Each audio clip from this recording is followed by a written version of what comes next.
جو مسلم لڑکیاں غیر مسلم لڑکوں کے پیار کے جال میں پھنسی ہوتی ہیں اور وہ یہ سوچ رہی ہیں کہ ان کو اسلام میں رہتے ہوئے تنگ کیا جاتا ہے اور وہ مذہب اسلام کو چھوڑ کر غیر مسلم بن جاتی ہے اور پھر وہ یہ سمجھتی ہے کہ ہندو دھرم میں ان کی زندگی خوشگوار گزرے گی، یہ ویڈیو انہی مسلم لڑکیوں کے لیے ہے۔ اس ویڈیو کو پورا دیکھیے اور زیادہ سے زیادہ شیئر کیجیے۔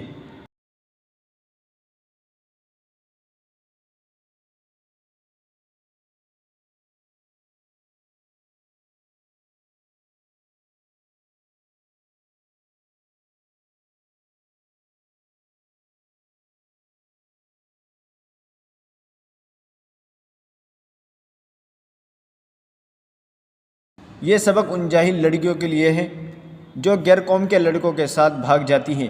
آگے چل کر ان کے بچے ہمیشہ کے لیے جہنم میں تو جائیں گے ہی جائیں گے، اوپر سے پیشاب پینا گوبر کھانا ایسی مانسکتا بھی پائیں گے۔ شیئر کریں جاہل اور عقل سے پیدل لوگوں کے پاس۔ اس ویڈیو کے بارے میں آپ کی کیا رائے ہیں نیچے کمنٹ باکس میں لکھیں اور چینل کو بھی سبسکرائب کر دیجیے گا۔